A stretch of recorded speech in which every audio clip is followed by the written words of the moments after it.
good, YouTube? I'm your host, Treetop Spins, and you're tuning into Honeymoon Phase, the podcast, episode 5. Here at HMP, the podcast, we discuss money, game, and dating advice. Because I know for some of the fellas, for a lot of the fellas, dating can be difficult.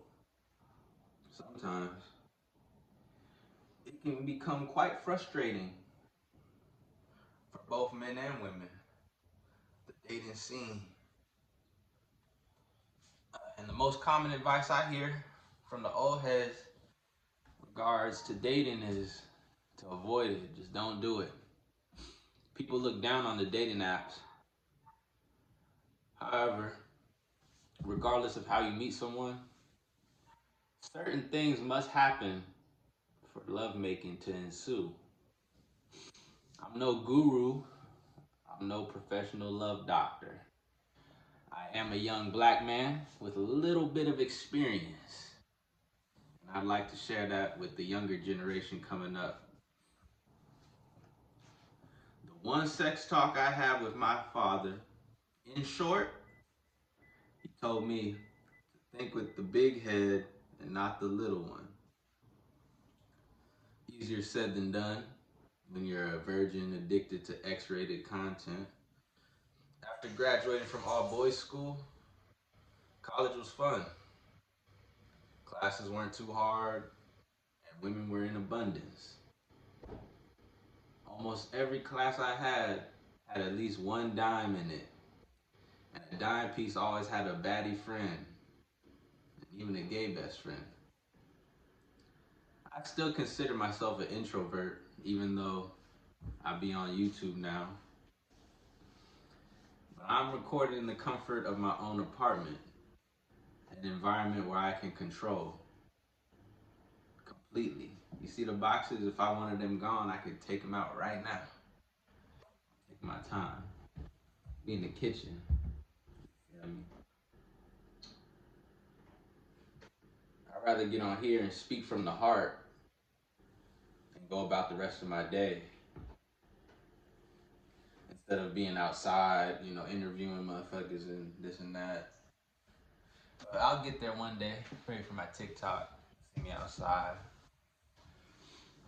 But I got a problem. I love black women. That's my fucking problem. I was just writing my script.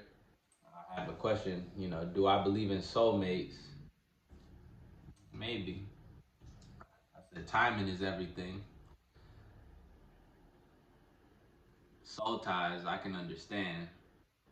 After having sex with a partner, there's a magic that begins to impact y'all's brain chemistry. I don't know too much about brain chemistry, but if you know, you know. Treetop underscore spins. As I started smoking, I've been smoking pretty heavily.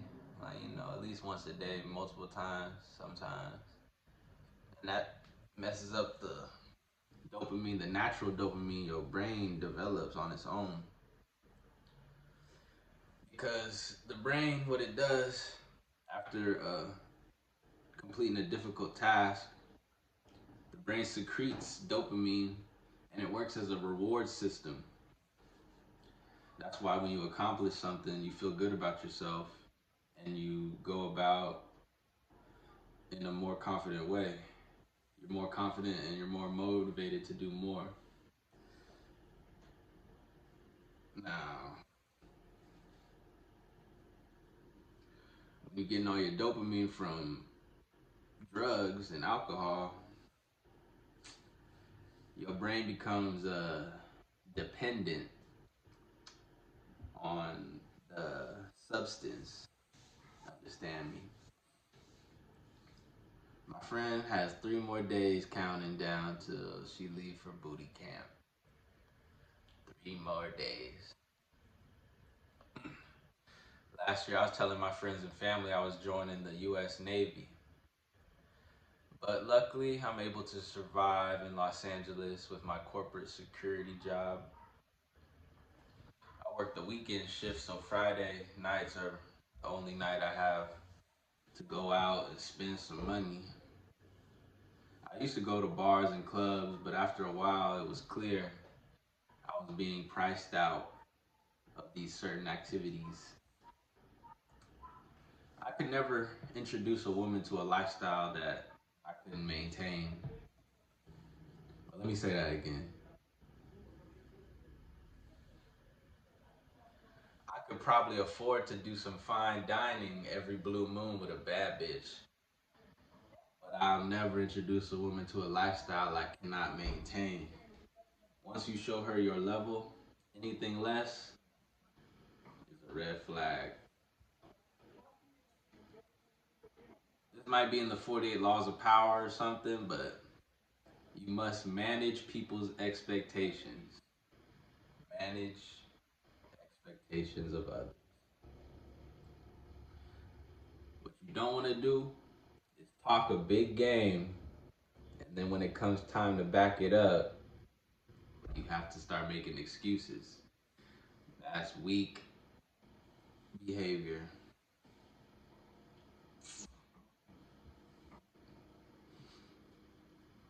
If anything, you want to do the opposite. You want to be humble.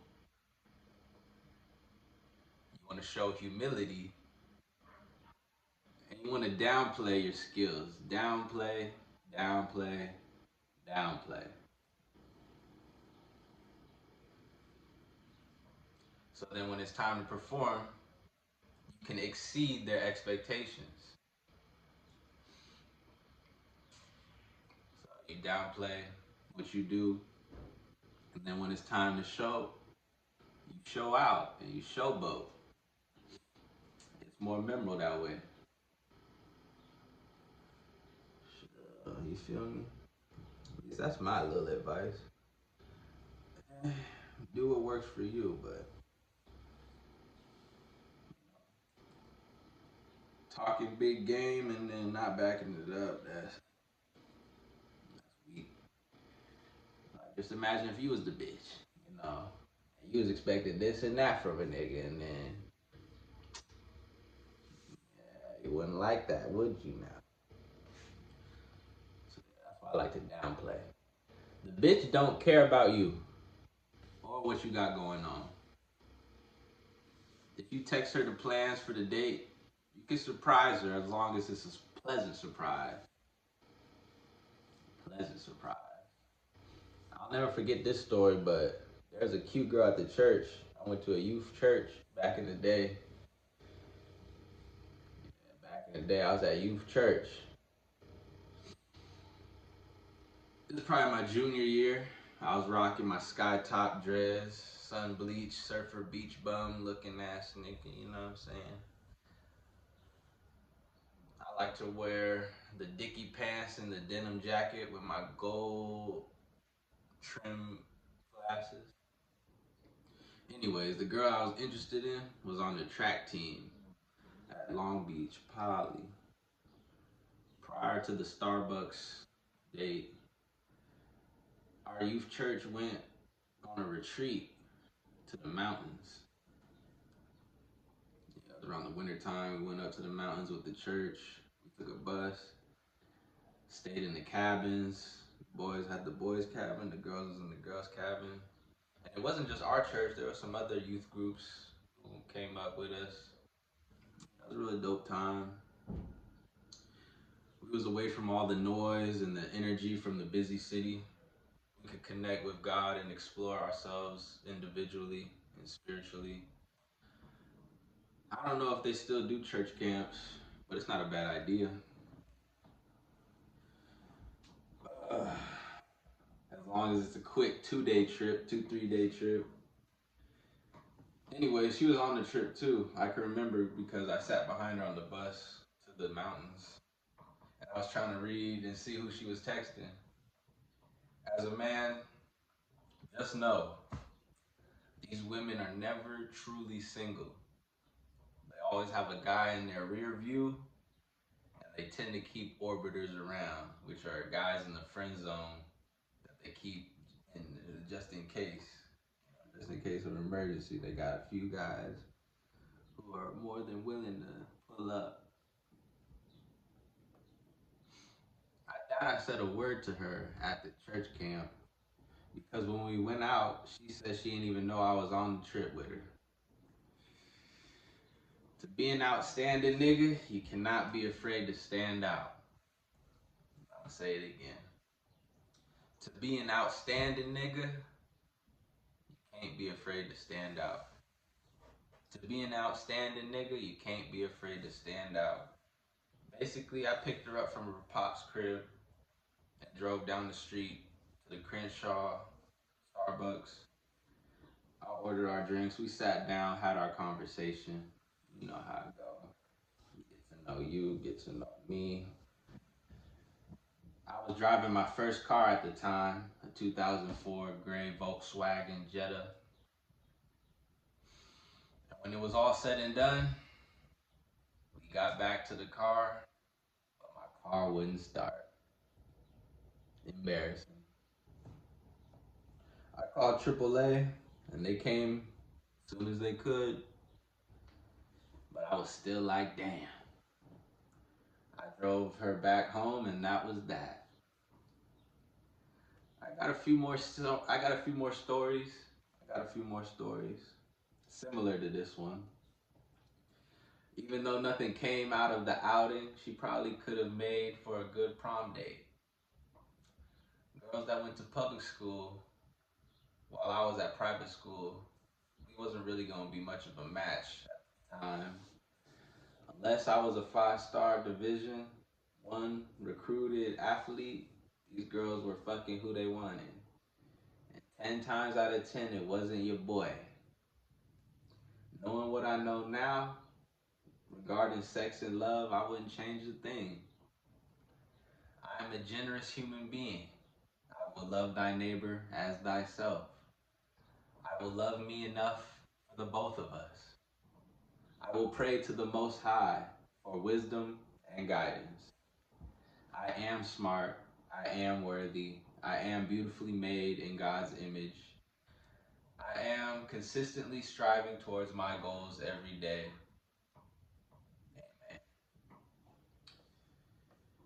Amen. 12 minutes in. Don't forget, like, comment, subscribe. Hope you enjoyed today's episode. It's episode 5. I'm gonna end it just yet. I can tell you what I got planned for today. Today is January 9th, 2025. Thursday. Yeah, and the fires are still going on in LA. Pray for LA. I'm in South Central, the hood, so we not affected too much. It's just a little cloudy, a little ashy. The air quality's poor, as it always is, but a little bit extra right now today.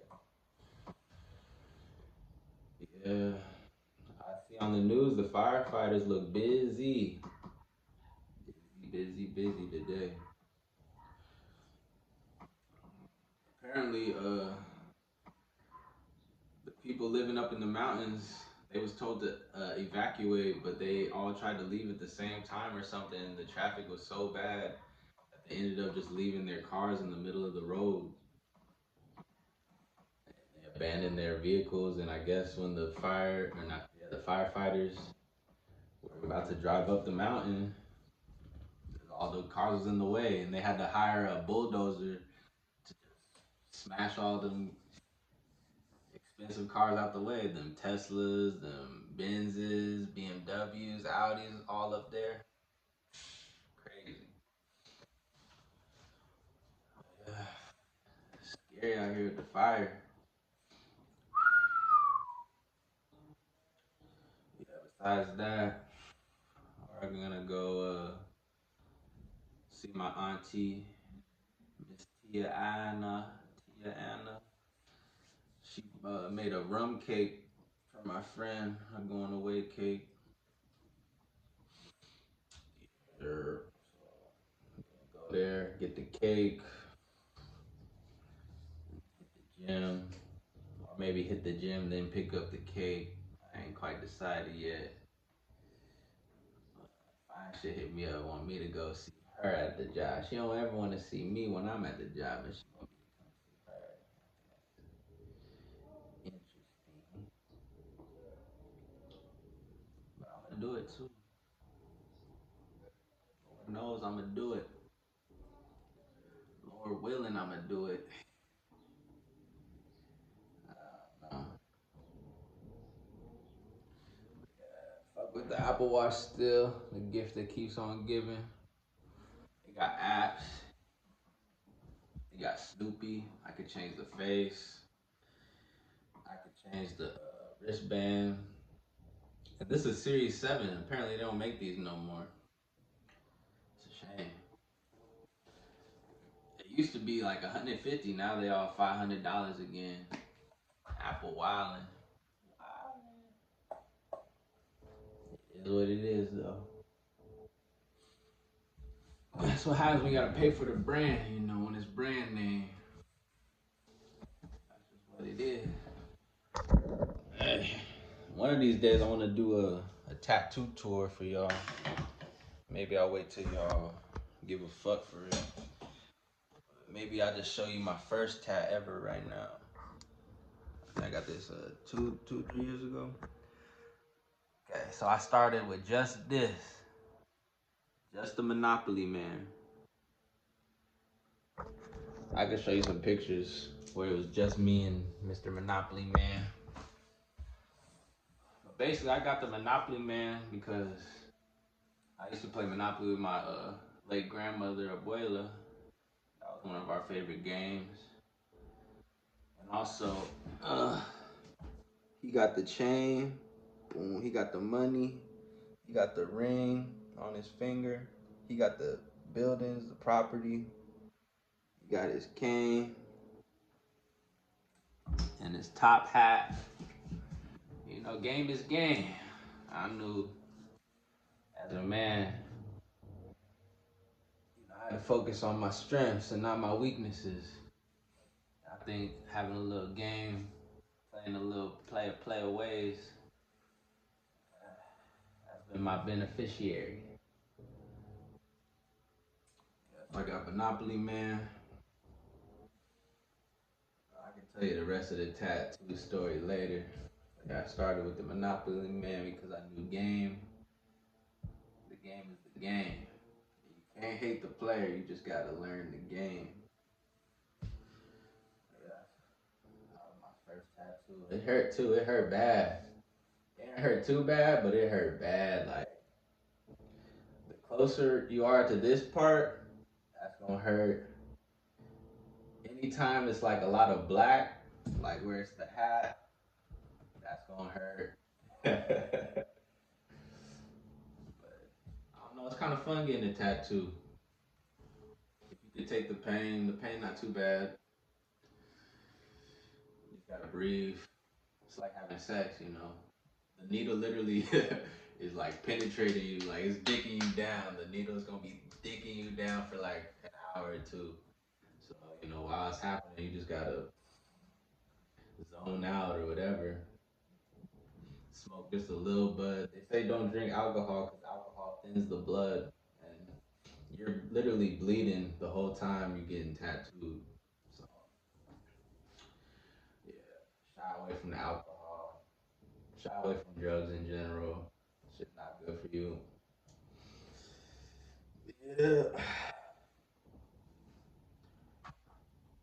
I had one artist.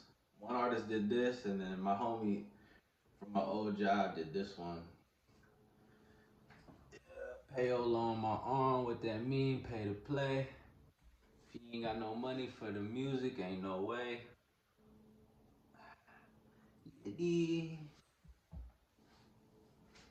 I spinning or what? Nah. Yes, sir. My widow's peak. Peeking. You peeking, but you ain't speaking. Go ahead, drop a comment for the boy. If you like what we doing out here on the H&P Pod, let us know. And with that, I'm outie. Let this thing go to 20 real quick, cause